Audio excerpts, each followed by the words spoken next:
Hello everyone. Today we will talk about how to use the app of MobiOffice. We will go to settings, then we click on apps.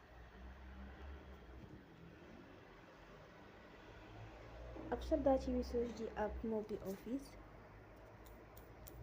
and you will click. Then you will unforce stop.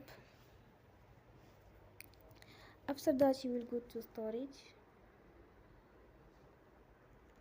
Then you will click on clear cache.